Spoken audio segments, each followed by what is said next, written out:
The January cold came down from the peaks like something with intent. It was the kind of cold that did not simply lower the temperature, but changed the quality of the air itself, made it thin and sharp and hostile, so that breathing too quickly felt like swallowing broken glass. At 2 in the morning on the worst night of the winter of 1884, the thermometer nailed to the post outside Aldridge's general store in the Silver King settlement read 32 degrees below zero. The kerosene in the outdoor lamps had thickened and the flames burned low and orange, barely throwing light past the porch boards. Inside a cave 2 miles up the south ridge, Rebecca Hartwell was reading. She sat on a sleeping platform she had built from flat stones and rough-cut boards, her back against the granite wall, a lantern on the crate beside her, throwing a steady circle of yellow light across the page. The book was a surveying manual she had found pressed between 2 volumes of Daniel's poetry, an unlikely companion that had turned out in its methodical precision to be exactly the right thing to read in the depths of a mountain winter. She was wearing one wool sweater. The temperature inside the cave measured that morning, with the small thermometer she kept on the interior wall, was 54 degrees Fahrenheit. Outside, the wind moved across the ridge in long, sustained howls that occasionally sharpened into something higher and more violent before settling back into the baseline roar. Rebecca turned a page. The stone walls around her absorbed the sound the way they absorbed everything steadily, without complaint, giving back only warmth. 3 months earlier, she had not known this cave existed in any practical sense. She had known about it the way a person knows about a road they have never needed to take, as a fact stored away without urgency. 3 months earlier, she had been standing in the doorway of a company house in the Silver King settlement, reading an eviction notice for the second time, trying to make the words mean something different than they meant. They had not meant anything different the second time. They had meant you have 2 weeks and you have $65, and after that you are on your own. This is where the story begins. Not in January with the lantern and the book and the 54 degrees. It begins in October with the notice and with what a woman does when every door she can see has been closed, and she has to find the one that isn't visible yet. Rebecca Hartwell was 39 years old in the autumn of 1883. She had come to Silver King, Colorado 6 years earlier with her husband Daniel, who had taken a position as a miner at the Silver King operation after work dried up in the eastern Kansas town where they had been living. Daniel was 42 when he died, a broad-shouldered, quietly curious man who spent his days off walking the ridges above the settlement, studying rock formations, noting the behavior of elk herds, pressing unusual leaves between the pages of books he carried in his coat pocket. He had shown Rebecca most of what he found. He had pointed out the cave on the South Ridge one afternoon in their second year there, saying only that the formation was interesting, that the entrance orientation was unusual, that the interior appeared entirely dry. He had not said, "Remember this." He had not needed to. He had also, 3 weeks before his death, submitted a written report to the mine's assistant superintendent documenting the deteriorated state of the wooden support timbers in Tunnel 7. He had described the specific timbers, their location, the visible signs of rot and stress fracturing, and he had requested a work stoppage for replacement. The report was received by Edgar Simmons, the assistant superintendent, who was 34 years old and had the look of a man perpetually aware of the distance between what he knew was right and what he was prepared to do about it. Simmons read the report carefully. He understood it completely. He brought it upstairs to Harold Crow. Harold Crow was the superintendent of Silver King Mine, a compact, efficient man of 52 who had been running mining operations in Colorado for 20 years and who understood in the detailed way of long experience exactly how much risk a productive vein could justify. He read Daniel's report, set it on his desk, and said to Simmons Calloway, "Just open a new face at the end of that tunnel.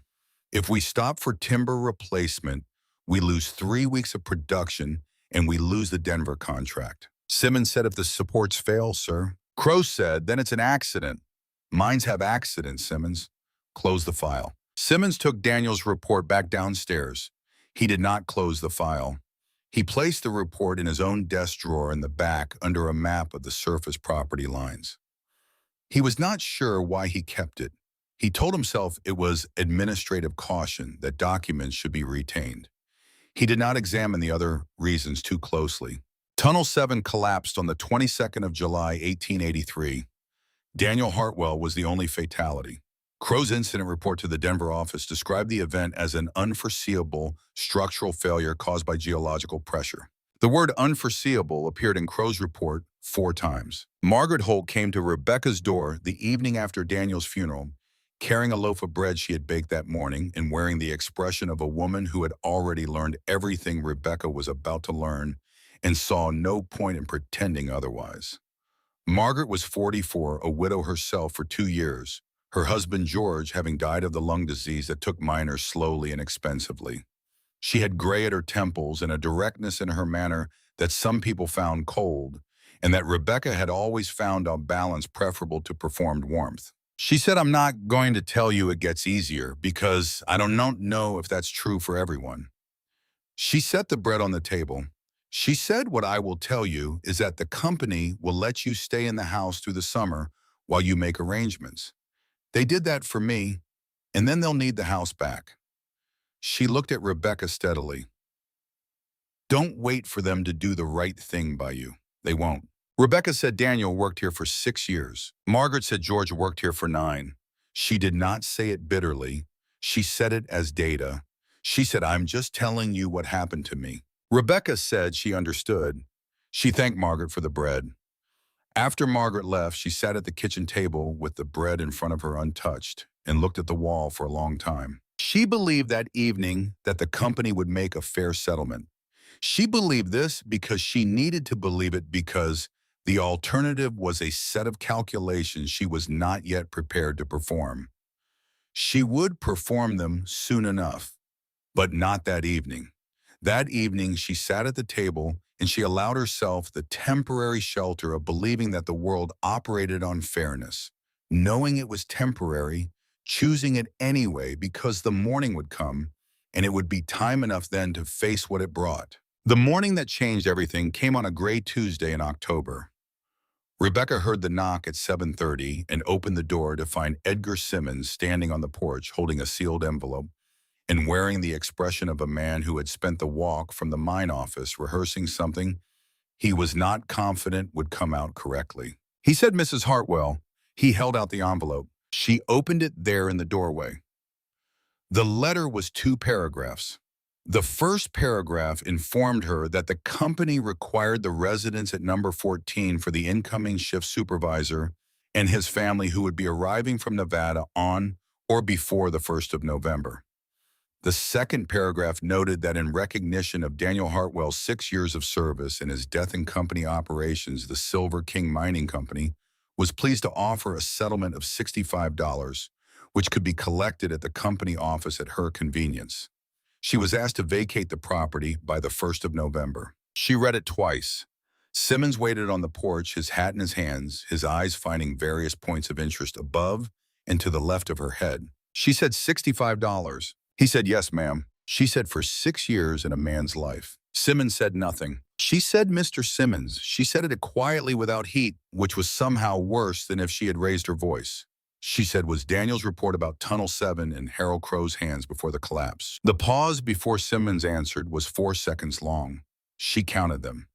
In those 4 seconds, she understood everything she needed to understand about what had happened and why and who had known and who had chosen not to know. He said, "I'm sorry, Mrs. Hartwell. The decision on the settlement comes from Denver, and it's not something I have authority to change." She said, "I understand. Thank you for delivering the notice." She closed the door. She heard his footsteps on the porch steps, and then she heard him stop, and then she heard him come back. When she opened the door again, he was standing close, speaking quickly and quietly, as though the words needed to be out before he changed his mind. He said, "There's a family assistance fund for miners killed in operations. The maximum payment is $200. Mr. Crow authorized 65. He turned and walked away without looking back. Rebecca stood in the open doorway for a long moment, the cold October air moving past her into the kitchen, until she could no longer hear his footsteps on the frozen ground. Then she closed the door and stood in the kitchen and looked at the $65 worth of difference between what she was owed and what she had been given, And she thought, I have no lawyer, I have no court, I have no way to prove the amount of the fund to anyone in a position to enforce it. I have nothing except the knowledge, and knowledge without leverage is just another kind of silence. She sat at the table and put her hands flat on the wood and breathed. The calculations took 3 days. She made them at the kitchen table with a pencil and a sheet of paper, the way she did the household accounts systematically without sentiment. Denver, a room in a boarding house would cost $12 to $15 a month. The $65 would last 4 months, at that rate 5 if she was careful. After that, she would need work. She was 39 years old and unskilled in any trade that paid reliably. Boarding houses hired young women who could manage 14-hour days of physical labor. They did not advertise for nearly 40 widows with no references and no connections in the city. She drew a line through Denver. Traveled a family, she had no family. Her parents had died of cholera in Iowa when she was 16. Daniel's family had disowned him when he married her, a fact he had accepted with the equanimity of a man who understood that some losses were the price of choices that mattered. She drew a line. Remarriage. She drew a hard line through this without deliberating. Not out of grief, or not only. Out of something more practical, marrying a stranger because she needed shelter was dangerous in ways that the mountain was not dangerous. The mountain's dangers were at least comprehensible. Stay in the area, possible. But where she had no money for rent, the company owned every house in the settlement. On the evening of the second day, Margaret came again. She did not bring food this time. She brought an offer, a cousin in Leadville who rented rooms cheaply, a place to start over, the two of them going together so the cost was shared. She laid it out practically without drama as a solution to a logistics problem. Rebecca said no. Margaret said, "You'll die on that mountain alone." The words were not cruel. They were the words of a woman who had calculated the same table of options and reached a different conclusion. She said, no woman survives a Colorado mountain winter alone. No one has done it. Rebecca said, possibly because no one has tried the right way. Margaret looked at her for a long moment. She said, that is either the bravest thing I've ever heard or the most foolish, and I genuinely cannot tell which. Then she put on her coat and left, and Rebecca sat in the kitchen and did not sleep for a long time. Not because she was afraid exactly, but because she was following the thread of an idea to see where it led, and she did not want to stop until she found the end of it. The thread led to a cave on the south ridge of the mountain. Daniel had shown it to her in the spring of their second year on an afternoon walk that had taken them further along the ridge than they usually went. He had pushed aside a fall of brush and timber and said, look at this. She had looked. The entrance was roughly 5 feet high and 6 feet wide, set into a wall of gray granite, partially concealed by fallen timber. He had crawled inside with a pine branch torch and come out 10 minutes later with rock dust on his coat and a description 30 feet deep, 12 to 15 feet wide, dry as August, and a crack in the ceiling that pulled the torch smoke straight up. She had listened. She had stored it. She had until this week not thought about it again. On the fourth day after receiving the eviction notice, Rebecca walked up the South Ridge. It took her an hour and a half of searching to find the entrance again, partly because the brush and timber had shifted over 4 years, partly because she was looking for something specific now and found that specificity made finding harder rather than easier. When she finally saw the gray granite face in the dark opening, she felt something she had not expected, not relief but recognition.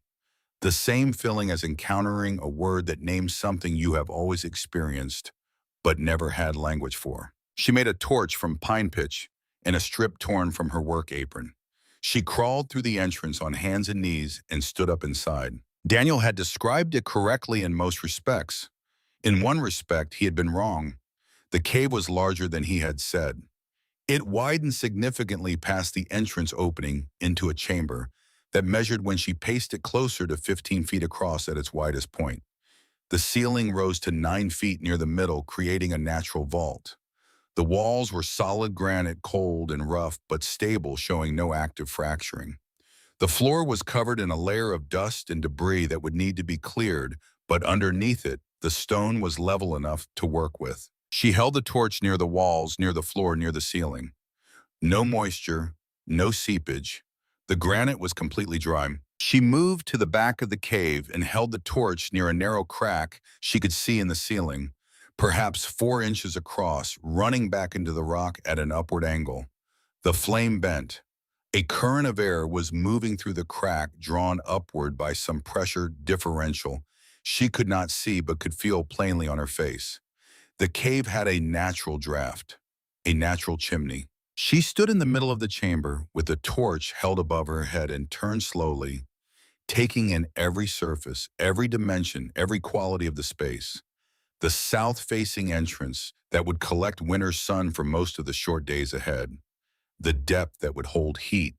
The rock mass that would moderate temperature. The draft that would make a stove possible. And then she saw it near the entrance, low on the right-hand wall. A small mark cut into the granite with something sharp. 2 letters DH. Below them an arrow pointing upward. She stood there for a moment with the torch. Daniel had been here. He had left a mark. She did not know when he had made it or what the arrow was meant to indicate, whether it pointed toward the ventilation crack or towards something else entirely, toward the mountain above or the sky beyond it, or nothing she could name. It did not matter. What mattered was the fact of it, that he had been in this place and had thought it worth marking. She put her free hand against the cold stone beside the letters. She stayed like that for a moment. Then she straightened and began to measure the entrance with her outstretched arms. She had her answer. She had her starting point.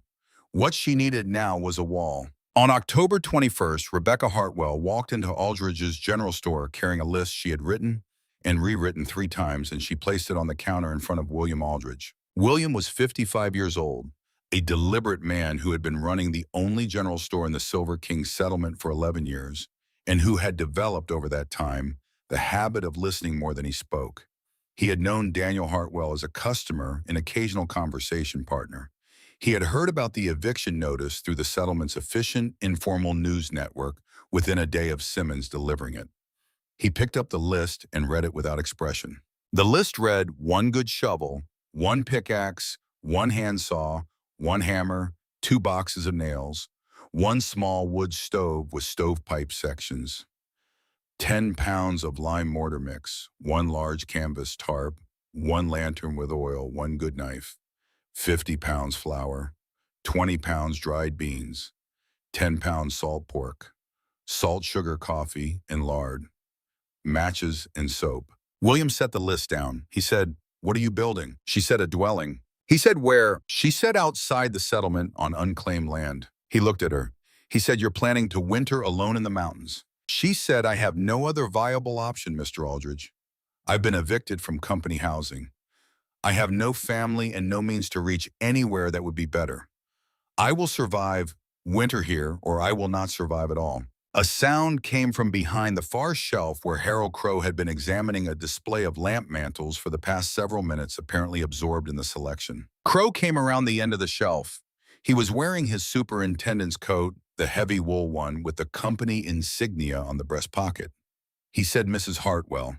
He said it as though he was noting an unexpected weather condition, neither pleased nor displeased, merely observing. He said, "I heard you hadn't made arrangements. I want you to know I could authorize another 2 weeks in the house if you need the time to get to Denver." Rebecca said, "I'm not going to Denver." Crow said, "Then where?" She said, "Up." He looked at her list on the counter. He looked at her face. He said to William, not unkindly, "Don't oversell her, Aldridge." He said it in the tone of a man issuing practical advice about a lost cause. Then he tipped his hat to Rebecca and walked out. William watched the door close. Then he picked up Rebecca's list and began moving through the store, pulling items from shelves and stacking them on the counter with the focused efficiency of a man who had made a decision without announcing it. He called out prices as he went.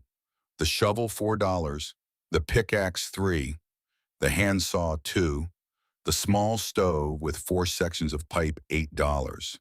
He quoted her the trade price on the mortar, $1.50 for 10 pounds, and added a note about mixing ratios without being asked. The total came to $38.05. Rebecca counted it out from the 65 and set the bills on the counter. William looked at the remaining money. He said, "That leaves you 26 and change." She said, "I know." He began loading the supplies into a borrowed handcart. When the cart was packed, he added several items without commentary: a bundle of tallow candles, a coil of rope, a roll of cotton cloth suitable for bandages, a small tin of the antiseptic salve he stocked for mining injuries. He did not add them to the bill. Rebecca looked at the additions. William said, "You'll need these." He said it flatly as a logistical fact. Then he said, "And if you need anything else, you come see me. Don't let pride be the thing that kills you up there." She said it won't be pride. He said, "No, I don't suppose it will." There was one more thing. As Rebecca was maneuvering the loaded handcart toward the door, William reached under the counter and placed on top of the supplies a thin volume with a water-stained cover, Practical Stone, Masonry for Rural Builders, printed in 1871. He said some Irish laborers passed through here 8 years ago on their way to the railroad work further west. One of them left this behind. He paused. I always figured it was waiting for someone who needed it. Rebecca picked it up. The pages were slightly warped from moisture, but intact, the text clear and the diagrams precise.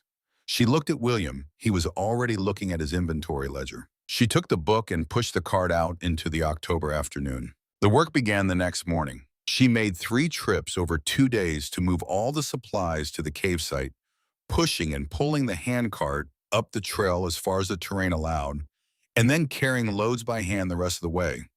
By the end of the second day, she had a camp established near the cave entrance, the tarp strung between 2 pines for a temporary shelter, the stove set up outside for cooking the supplies organized under canvas against the weather. The first task was clearing the cave interior. 2 full days of work produced a pile of debris outside the entrance, dust, small rocks, deadfall that had blown in over years or decades, animal leavings, and a quantity of fine organic material that she could not identify and did not try to. When the floor was clear, she got her first accurate sense of the space, and she spent an hour just walking it, measuring with her steps, noting the drainage angle of the stone floor, identifying the places where the wall met the floor with the cleanest seam, and the places where irregularities would require accommodation. The floor sloped slightly downward from back to front. This was ideal for water drainage, but it meant that building on the uneven surface would require a level foundation. She spent the next 5 days building that foundation from stone, hauling granite fragments from the slope above the cave and fitting them together into low platforms along both sides of the chamber, building up the lower areas until the working surfaces were plumb. She tested each platform section by placing her carpenter's level on it and adding or removing stone until the bubble centered. The work was slow and her back ached from the constant bending and lifting, but she understood that the foundation work was not preparation for building, it was building. Everything after would rest on it. On the 6th day, she opened the stone masonry book and read the relevant chapters twice. The section on dry stone wall construction was written in the practical, unpretentious language of a man who had built walls himself and was describing what he had learned rather than theorizing. It explained the principles that she had seen but not fully articulated when she had looked at the dry stone walls in the Irish countryside during the summer she was 9, when her grandmother had taken her across the Atlantic to visit relatives in County Clare. She had been a child who noticed things, and she had noticed those walls, their texture and their scale, and the way they sat in the landscape, as though they had grown there. She had stored the image without knowing what it was storing itself for. The book gave her the vocabulary. She learned the term for the backward lean that stable walls required batter. She learned the name for stones that bridge the vertical joints of the course below through stones or harding. She learned the principle of the double wall, an outer face and an inner face with a core of smaller, packed stone between them. She learned about capstones and coping in the management of water at the top of a wall. She read the chapter on lintels and the chapter on drainage, and the short chapter at the end on fitting walls into existing structures, which was the chapter most directly relevant to her situation. She read it all twice, and then she went outside and began selecting stone. The south-facing slope above and around the cave entrance was littered with granite in every useful size, from fist-sized pieces to boulders she could not move alone. She needed the middle-range stones between 20 and 40 pounds flat on at least one face with some dimension of regularity. Finding them required walking a wider and wider radius from the cave, examining each candidate from multiple angles, rejecting most of them, and carrying the selected ones back to a sorting area she established to the right of the entrance. She spent an entire day doing nothing but selecting and sorting stone before she laid a single piece. When she began building, she understood almost immediately that the book's principles were correct, but that their application required something the book could not teach: a physical intuition for how each stone related to every stone adjacent to it, above and below and to the side. This intuition could not be acquired by reading. It had to be built from repetition and error, and the errors cost time she did not have in abundance. The first course took 2 full days. She said each stone stood on it to test its stability, felt for rocking or tilting, adjusted its seating by adding or removing small wedging stones beneath it, and moved on only when she was satisfied it would not shift. The course was not uniform. The stones varied in height from 4 inches to 8, which meant the top surface of the first course was irregular, presenting different heights at different points. This was not a flaw. It was how dry stone walls worked the variation in the first course, creating the interlocking possibilities of the second. Building with the batter meant that each course had to be set slightly further back than the one below it, the wall leaning into the hillside as it rose. She measured the batter with a wooden gauge she made from a scrap board, a right-angled piece with a plumb bob hanging from the outer corner, calibrated so that a 6-degree lean showed as a 1-inch setback per foot of height. She checked the gauge every third or fourth stone. The discipline of checking slowed her down. She checked it anyway. On the 5th day, she placed a stone on the 4th course. The stone weighed perhaps 45 pounds flat on its lower face, with a slight ridge on the upper that she planned to use as a key for the stones above it. She had it balanced in position when her left boot found a patch of wet granite dust on the working surface and went out from under her. She fell backward, fully off the wall, and hit the slope below on her upper back and right shoulder. The impact was significant enough to take her breath for a moment. She lay on the slope, looking up at the gray sky through the pine canopy, and took inventory of her body: fingers, toes, spine, hips. Everything responded. She had a bruised shoulder and what felt like a scrape along her right forearm from the stone she had grabbed for instinctively on the way down. Nothing broken, nothing that would prevent work. She lay there for a moment longer than necessary, not from pain, but from a thought that had arrived with the impact and would not leave immediately. No one knows I am here. If she had landed 6 inches further to the left and struck the edge of the stone platform behind her, rather than the soft slope below the wall, the outcome would have been different. There would have been no one to find her. There would have been nothing for William Aldrich to find when spring came, except whatever the winter had left. She stood up. She dusted stone grit from her coat. She picked up the 45-pound stone and placed it back into position. But the thought had arrived, and it needed an answer. The next morning, she tied a strip of red wool from her spare scarf to a branch of the tallest visible tree at the edge of the upper trail, at a height where it could be seen from the lower path. She put a note under a rock at the base of the trail marker she and William had agreed on when he helped her carry supplies up, explaining the signal. Red cloth visible means she is fine. 2 days without the red cloth visible means send someone up. It was the most contingency planning she could afford. It was enough. The lintel was the part of the construction she had worried about most, and it proved to be exactly as difficult as she had calculated. The lintel stone needed to be long enough to span the doorway opening with sufficient bearing on each side, flat on its underside, strong enough to carry the weight of the courses above it without fracturing. She found the right stone on the 3rd day of searching: a piece of granite approximately 4 feet long, 8 inches wide, and 4 inches thick, flat, on 2 opposite faces, lying half buried in the slope above the cave at a distance of perhaps 60 yards. The stone weighed between 75 and 85 pounds. She could not carry it. She could move it. She spent half a day engineering the solution. First, she built a track of smaller, flat stones from the lintel stone's current location to the cave entrance, a temporary path to roll and drag on.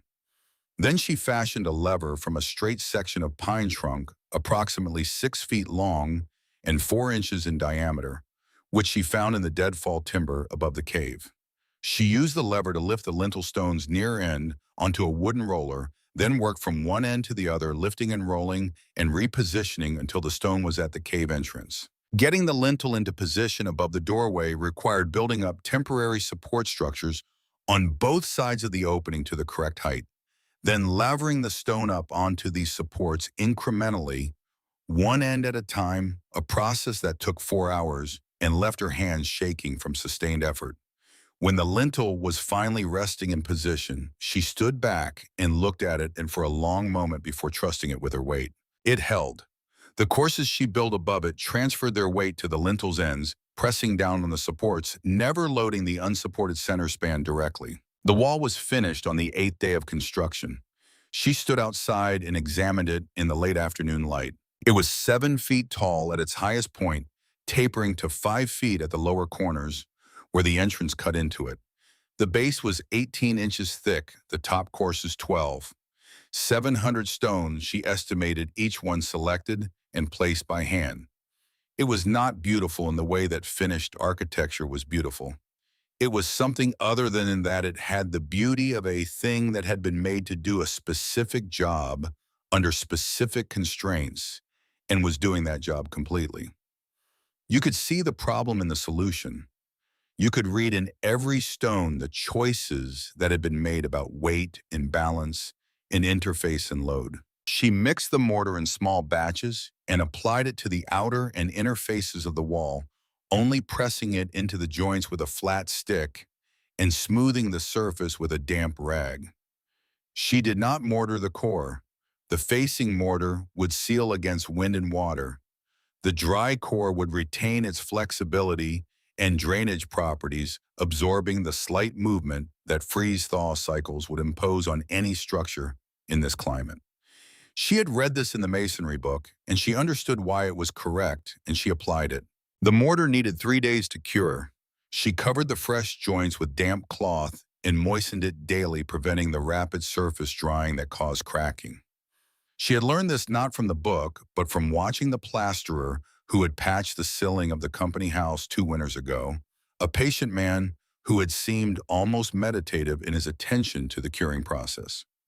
She had watched him work, and she had filed what she observed, as she filed most things, without knowing yet what it would be for. The door was made from boards split from dead-standing timber she found on the upper slope, straight-grained spruce that had been standing dead for long enough to be dry throughout. Splitting wood into boards without a mill required wedges and patience and the willingness to produce something far from flat. Her boards were rough, uneven in thickness and deeply marked with split lines. They were also entirely functional. She face-nailed them to a Z-shaped frame she made from heavier sections, hung the assembly on the iron hinges she had bought from William, and fitted into the doorway opening. The fit was imperfect. There were gaps along the top edge, and one corner that she filled later with strips of canvas and clay. But it opened and closed and latched with the wooden toggle she carved, and on the evening she hung it, she stood inside the cave with the door closed and the wind beginning to rise outside, and felt the quality of the silence change, felt it become interior silence rather than simply the absence of external noise. Inside the sealed cave, working by lantern light, she built the partitions. A low, dry stone wall, waist-high, running lengthwise down the cave interior, and dividing the space into a living area of roughly 10 feet width and a storage area of 5 feet width. The storage area was for firewood. She understood that dry firewood was not a comfort, but a survival requirement in this climate, and she designed the storage first before she designed anything else. The wood stove went in the living area, positioned directly below the ventilation crack in the ceiling. She assembled the stovepipe sections and ran the pipe upward to the crack, then packed clay she had carried from a creek bed around the pipe where it met the stone, sealing the joint against smoke infiltration. She lit a small test fire with dry pine she had brought from the slope. The smoke rose from the stove, entered the pipe, and disappeared into the ceiling crack with a steadiness that told her the draft was strong and the draw was good. She let the fire burn for an hour, watching the smoke, watching the ceiling, watching the walls for any sign of infiltration. There was none. She built the sleeping platform in the southeast corner of the living area, raising it 18 inches from the floor on a base of flat stones wide enough for her canvas-filled mattress with a few inches to spare. She carved shallow storage niches into the earthen fill between the granite sections of the walls, making shelves for her food supplies and tools. She made a small table and a bench from split boards, and the remaining nails not refined furniture but level and stable. Then she spent 2 weeks doing nothing but cutting and hauling firewood. She had calculated that she needed 3 cords to get through winter with a margin. A cord of wood is a volume 4 feet by 4 feet by 8 feet of stacked, split timber. 3 cords is a significant physical quantity, filling a space roughly the size of a large room, and the work of acquiring it was the most sustained physical labor she had ever performed. She walked the slopes daily, identifying dead-standing timber, cutting it with her handsaw into sections of the right length to fit through the door and into the stove, splitting the larger sections with the hatchet she borrowed from William on her third supply run, and carrying the pieces back to the cave in loads her arms could manage. She stacked the wood in the storage section of the cave building, organized rows with spaces between them for air circulation, watching the pile grow from nothing to something substantial.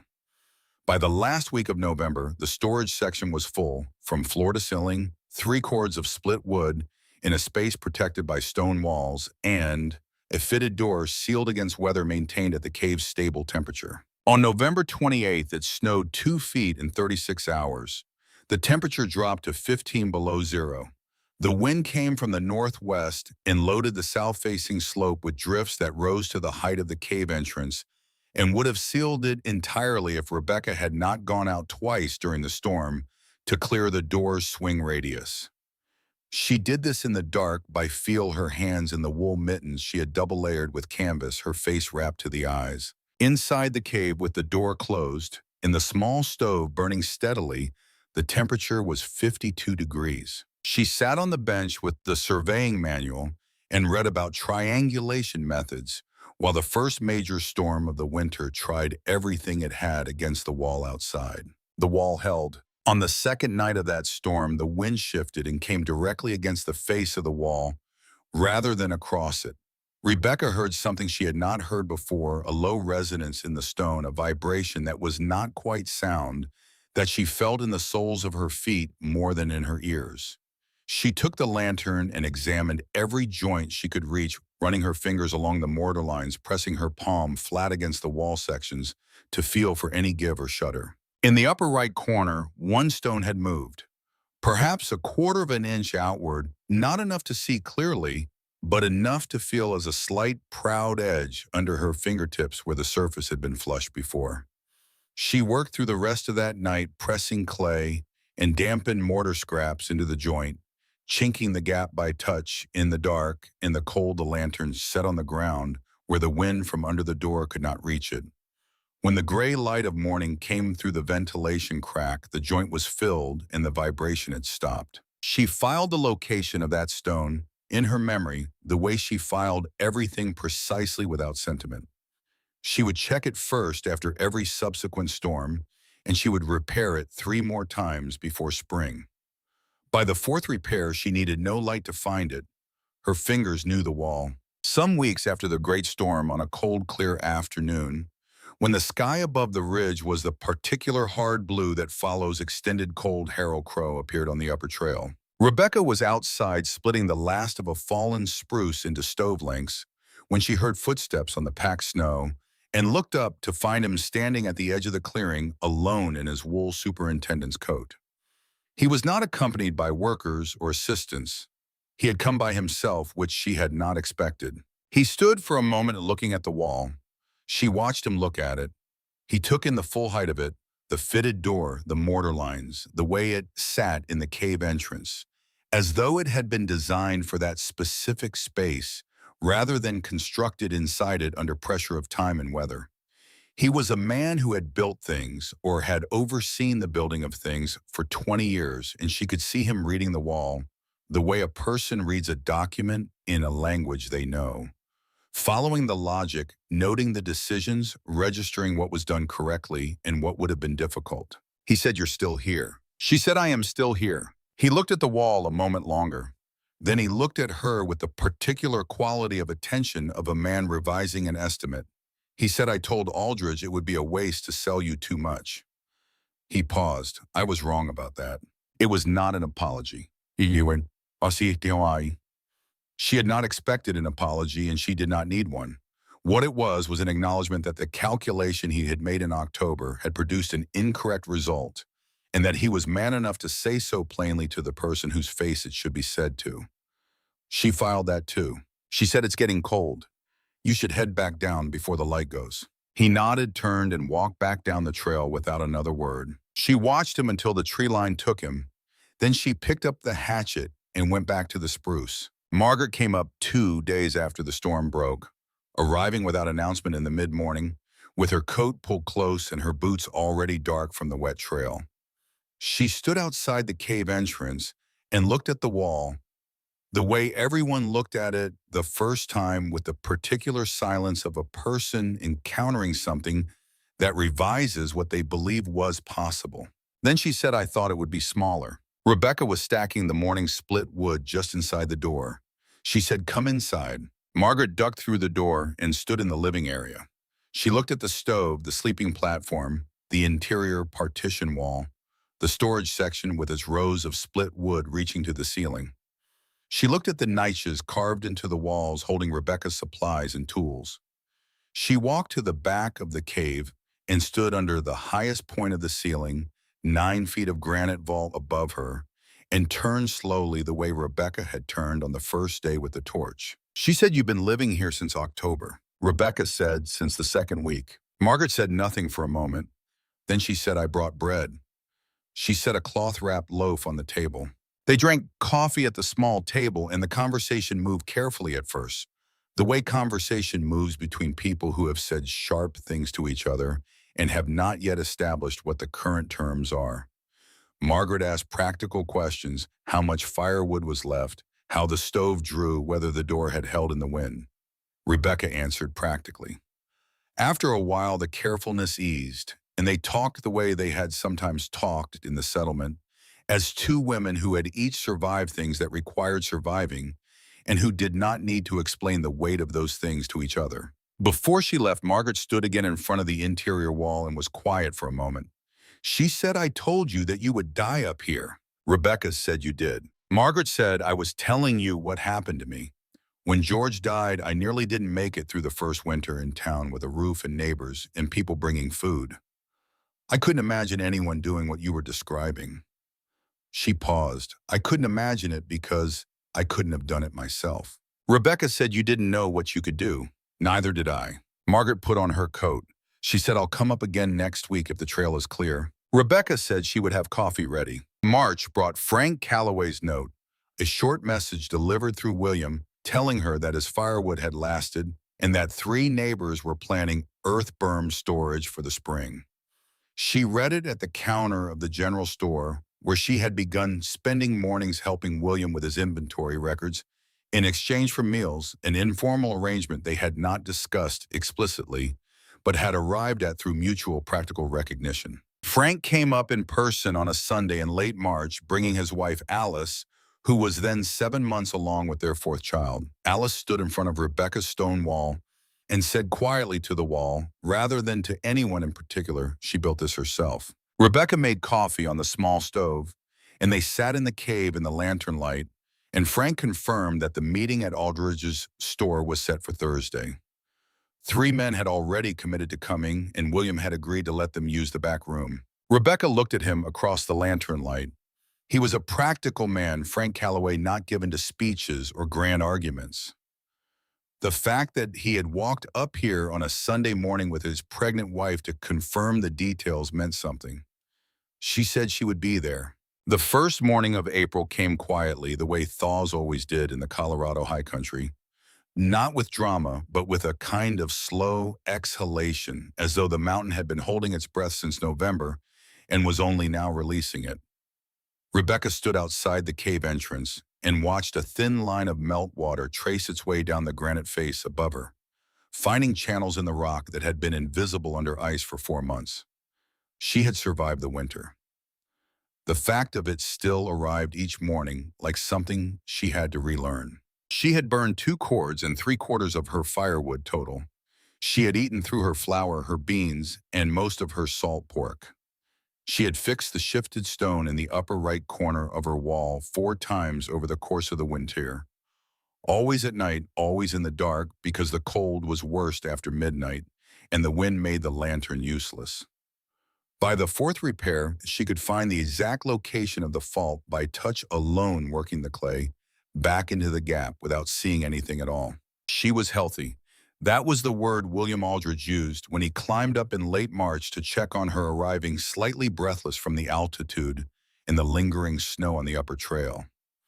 He stood in the entrance of the cave and looked at her the way a man looks at something he expected to find broken and finds instead intact. Healthy was his word. Rebecca thought the more accurate word was changed, but she did not say so.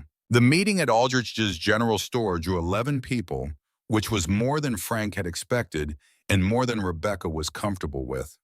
She stood near the back shelf of canned goods while Frank spoke at the front, using a rough sketch he had drawn of his own storage chamber to explain the concept of using a hillside as insulation.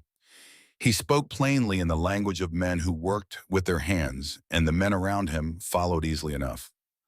Rebecca watched them and said nothing.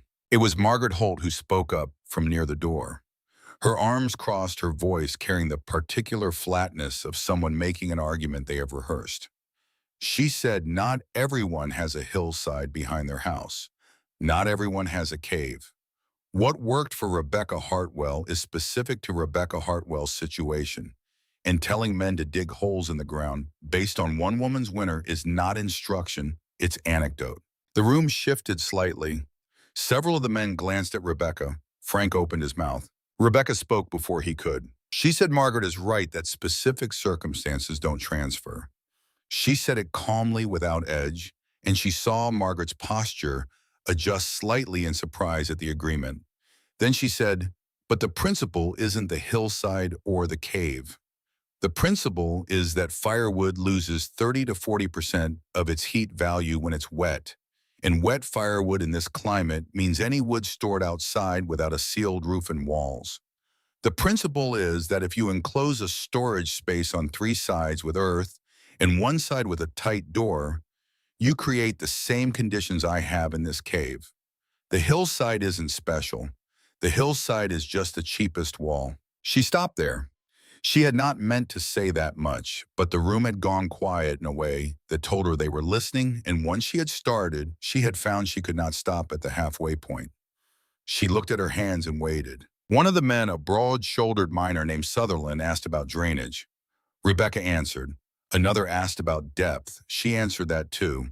A third asked whether timber framing would work if you didn't have a hillside, and she said yes, if the roof was insulated heavily enough with sod or packed earth, and she described the minimum thickness she would use. She spoke for perhaps 12 minutes in total. When she finished, she felt exhausted in a way she did not fully understand, not physically tired, but hollowed out as though she had given something away that she had not known she was carrying. After the others left, Margaret stayed. The store had emptied, and William was moving quietly behind the counter, pretending to organize his inventory with unconvincing concentration. Margaret stood near the door and looked out through the glass at the street rather than at Rebecca. "She said I was wrong about you. From the beginning, I owe you an apology." Rebecca said nothing, waiting. Margaret said, "When George died, I told myself I knew how it worked.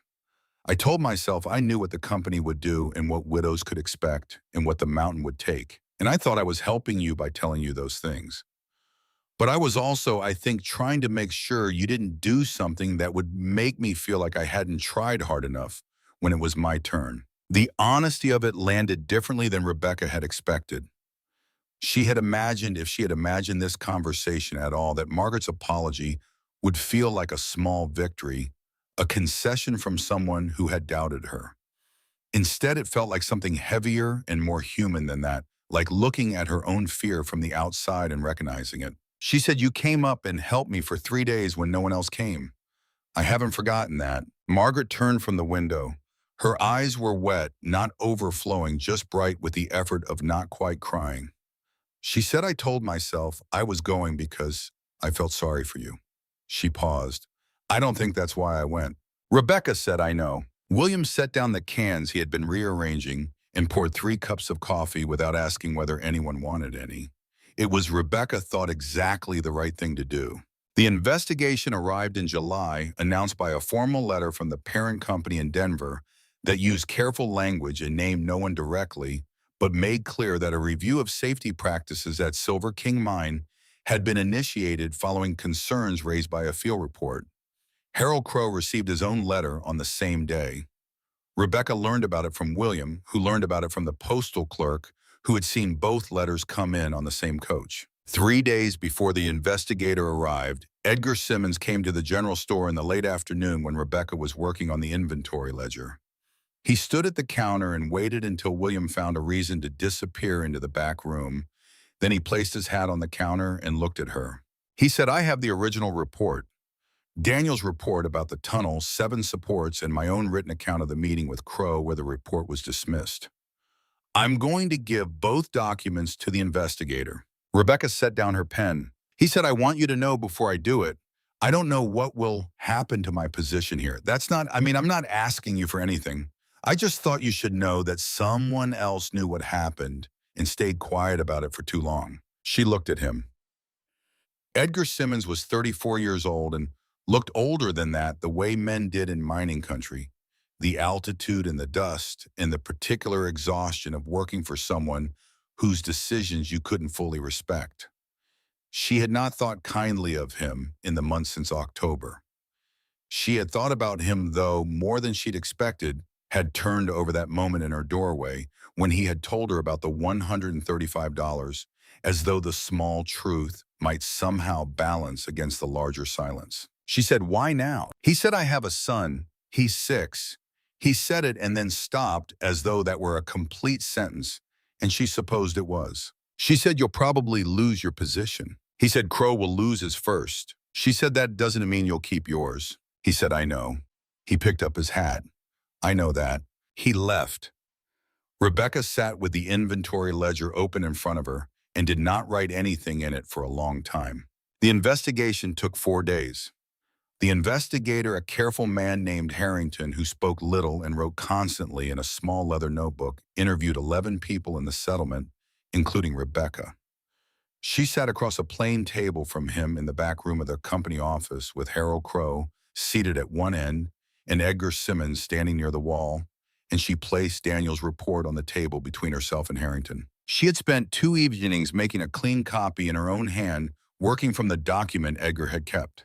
She was not certain the copy had the same legal standing as the original, but she was certain of its content, every word of it, because she had read it so many times during those 2 evenings that the sentences had settled into her the way the surveying manual had, as a kind of precision she could call on without thinking. She said, "My husband submitted this report on the 14th of June, 1883.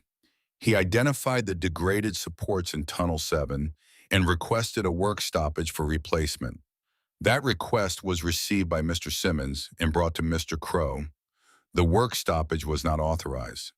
The tunnel collapsed on the 22nd of July. She did not say, and that is why I have $65 in a cave instead of a husband. She did not say, and that is why I spent last winter alone in the mountains. She did not say any of the other things that had accumulated over the past 9 months. She said only what she could prove and left the rest in the room without a name." Crowe was looking at the table. He had not looked at her since she sat down, and she found she did not need him to. She had built what she needed to build. She had kept herself alive through what she needed to survive. His acknowledgement or absence of it was no longer something she required. Harrington wrote in his notebook for a very long time. Harold Crowe was removed from his position at Silver King Mine on the 1st of August, 1884. The letter informing him was delivered by the same postal coach that had delivered Rebecca's eviction notice 10 months earlier. Edgar Simmons was not dismissed. He was given a new title, safety supervisor, a position that had not previously existed at Silver King at a salary slightly lower than his previous one. He came to the store to tell Rebecca himself. She said she was glad. She meant it plainly without qualification, and she could see by the way his shoulders settled that he heard it that way. The $135 that Harold Crow had withheld from her settlement was never recovered. There was no mechanism in 1884 Colorado for a widow to pursue the difference between what she was owed and what she received, and the company's formal response to Harrington's report made no mention of individual settlements. Rebecca had understood this was likely before the investigation began. Understanding it beforehand did not make it weightless, but it was not the same weight it would have been in October. She had stopped needing the money to survive somewhere around the third week of November, when it had become clear that she was going to get through the winter on what she had. What she needed from the investigation was different. She needed Daniel's name on the correct side of the record. That she had. William Aldridge's offer came in April of that same year, shortly after the thaw, when Rebecca had come down from the cave for good and was living with temporary arrangements at the boarding house on the east side of the settlement while she figured out the next step. He said, "I need someone to manage my inventory and keep my books. I lost $400 last year to ordering errors in miscounted stock." He said, "I'm offering $25 a month in the room above the store, which is small but has a good stove." She said, "Is this charity?" He said, "It is not. I've watched you make decisions under conditions that would have broken most people I know, and every decision you made with that $38 was correct. I need that kind of thinking applied to my ordering system." She said, "The cave stays. Nobody rents it and nobody tears it down." He said, "I wasn't planning to do either." She said she would start Monday. The work suited her in ways she had not anticipated. The ledgers had a logic that appealed to the same part of her that had enjoyed the problem of the wall, the way each entry had to balance the way errors left visible traces if you knew where to look. She reorganized William's inventory system in the first month and found 3 recurring overorders that had been quietly eating into his margins for at least 2 years. William looked at her corrected figures with an expression she recognized as the look of a person realizing the cost of something they had been doing wrong without knowing it. Margaret Holt, to Rebecca's quiet surprise, did not go to Leadville. She stayed in the settlement and in the spring of 1885 hired Frank Calloway to help her dig an earth berm storage chamber behind her house. When a neighbor asked her where she had learned the idea, Margaret said, "Rebecca Hartwell." Nothing more. Rebecca heard about it secondhand from William and said nothing in return, but she thought about it that night in her room above the store, and she thought it was perhaps the most accurate thing Margaret had ever said about her, not because of the words themselves, but because of what they did not include. No qualification, no but, no in spite of everything. Just the name offered plainly as a source worth citing. Thomas Ashworth arrived in Silver King in the autumn of 1885, contracted by the new mine management to conduct a geological survey of the upper ridges following Crow's removal. He was 45 years old, a widower of 3 years, with the particular self-sufficiency of men who have learned to manage solitude without mistaking it for contentment. Rebecca noticed him first because he spent 2 hours in the store on his initial visit and bought almost nothing, moving slowly along the shelves with the unhurried attention of someone who was not actually looking at what was in front of him. She was running the ledger at the back counter, and she watched him without comment until she could no longer pretend to be interested in the inventory. She said, "You're looking for something that isn't on the shelves." He turned and looked at her with no particular embarrassment at being caught. He said, "I was told there's a stone wall on the South Ridge, built by a woman named Hartwell about 2 years ago. I'd like to see it." He paused. "I'd like to understand how it was built if the person who built it would be willing to show me." She looked at him for a moment. Then she said, "I can take you up Saturday morning." They walked up in the early cold of a late October morning, nearly 2 years to the week since Rebecca had first made the same walk with a torch and a tarpaulin. Thomas moved carefully on the trail, watching the ground, watching the slope, asking occasional questions about the rock formation that were precise enough to tell her he had read the geological survey of the area before coming. She answered the geological questions and waited to see what he would say about the wall. He spent a long time examining it. He ran his fingers along the mortar joints, checked the angle of the upper course's crouch to look at the base, stood to look at the lintel. He was quiet for so long that Rebecca began to think he had found something wrong, some fault she had missed, or a flaw that only revealed itself from a professional's eye. He said, "Who taught you this?" She said, "A book." And before the book, a memory. He said the memory was accurate. She said, "I had to test it against the rock to find out." He was quiet again. Then he said, "Most engineers I know would have approached this problem by looking for what they didn't have. You approached it by looking at what was already there." He looked at her. "That's not a small thing. That's actually quite hard to teach." Rebecca looked at the wall. She had not thought of it in those terms, as a method, as an approach that could be named and described and distinguished from other approaches. She had thought of it as necessity, but she understood what he was saying, and she understood that he meant it as an observation rather than a compliment, which made it feel more true. They walked back down in the afternoon. He came to the store twice more that week to buy things he appeared to actually need, and on the second visit, he asked if she would have dinner with him at the hotel on Friday. She said she would think about it. He said that was a fair answer. She did not go to the cave to think about it. She went to the cave for other reasons, as she always did, for the particular quiet of the place that had nothing to do with silence and everything to do with what the stone held. She sat on the sleeping platform she had built in November of 1883 and put her hand on the cold granite of the wall beside it, and she thought about Daniel as she always did when she was here. But she thought about him differently than she had in the first months after his death. She thought about him as the person who had shown her this place, who had known, without knowing why, that she might need to know it was here. She thought about the initials carved near the entrance, DH, and whether he had carved them thinking of her or thinking only of the rock formation, and she decided it did not matter, that the gesture and the intention had arrived at the same place regardless. She thought, Daniel is not here anymore, but I am. And I am not the same person who stood in that doorway in October of 1883, reading a notice telling her she had 2 weeks and $65 and nowhere to go.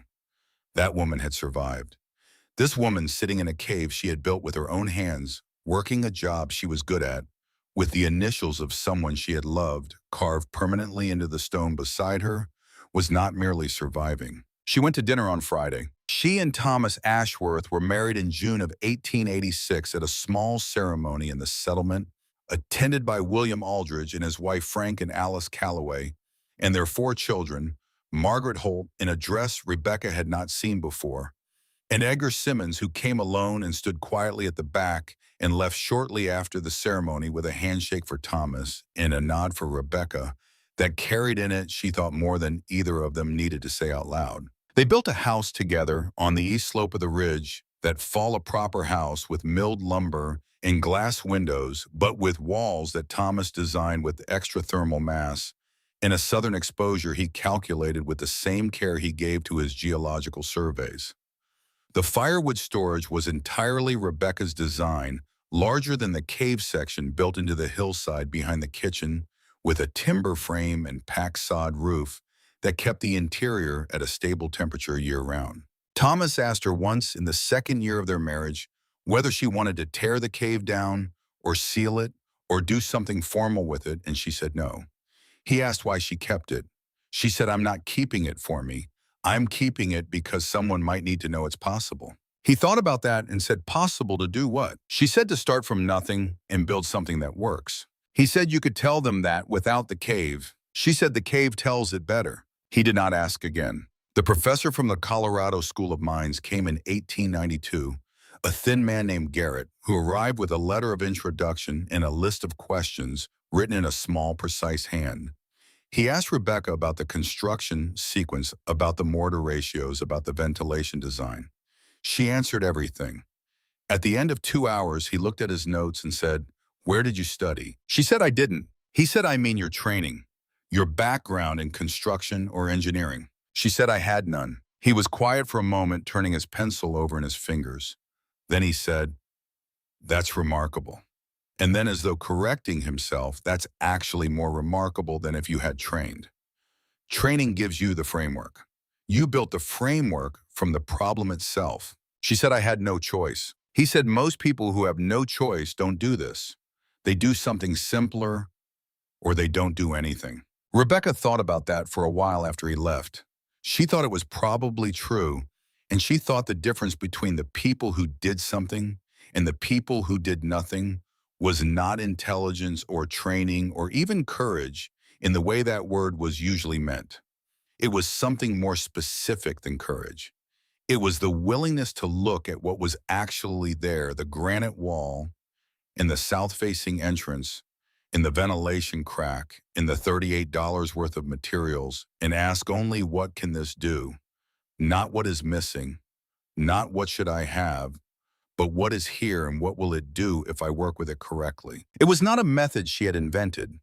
She was fairly certain people had been doing it since before there were words for it, but she had learned it the way most people learn the things that stayed with them, not in school, not from a book, but from a specific problem in a specific winter that had no theoretical solution and required only a practical one. By the time the survey team found the cave in 1920, Rebecca and Thomas had been living in Denver for 6 years, closer to Thomas's work, and to the network of engineers and geologists he had built over his career. Rebecca was 76. She read the survey team's report when Thomas brought it home from his office, where it had circulated among the geological faculty as a curiosity. The team leader had written remarkable dry stone construction of expert quality inside natural granite formation. Interior partitions and functional divisions still intact after 37 years. According to local records built in 1883 by widow Rebecca Hartwell, later Ashworth. Thomas watched her write it. She read it twice and set it on the table. He said, "How does it feel?" She said, "Like something that happened to someone I used to be." He said, "Is that good or bad?" She thought about it. She said, "It's accurate." She died in 1924 at 80 years old in the house in Denver, in the autumn on a morning when the light came through the south-facing windows at an angle that turned the wall plaster the color of old granite. Thomas was with her. He told the newspaper when they came to write the obituary that he wanted them to understand something about her correctly. He said people remember her for surviving the winter in the cave. That's the dramatic part of the story, so it's the part that gets told. But the cave is not the point. He paused. She understood something most engineers spend their entire careers trying to learn. She understood that the solution to a problem is usually already present in the problem itself. You don't have to bring everything with you. You have to be willing to use what's there. The reporter wrote it down. Rebecca's obituary ran in the Denver paper on a Tuesday, 4 columns below the fold, with a photograph taken in 1910 in which she was looking slightly off to the left of the camera, as though something at the edge of the frame had just caught her attention. The cave stood for 23 more years after her death, through 2 more decades of Colorado winters, through the Second War and the long summer that followed it, until a rock slide in 1947 covered the entrance and rendered it inaccessible. The stone wall she had built in 21 days in October and November of 1883 was still intact when the rock came down. The survey maps made in 1920 recorded its location, and those maps are still held in the archive of the Colorado School of Mines, filed under a category that the original archivist had labeled with perhaps more insight than he intended, structures built without instruction. What the mountain kept finally was the fact of it, that a woman with a shovel and $65 and the memory of a stone wall she had seen when she was 9 years old had looked at a granite cave on a south-facing slope and seen not a shelter, but a starting point. That she had worked from that starting point through a winter that killed unprepared men and emerged in the spring not diminished but precise, knowing exactly what she was capable of because she had tested it against something real. That the wall she built had outlasted the company that built the houses she was not allowed to stay in.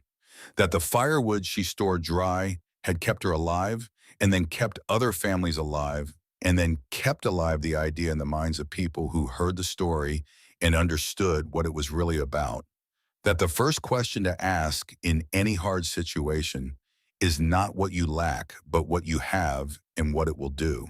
Rebecca Hartwell had asked that question in October of 1883, standing in a dark cave with a pine pitch torch, and the answer had lasted 64 years in stone.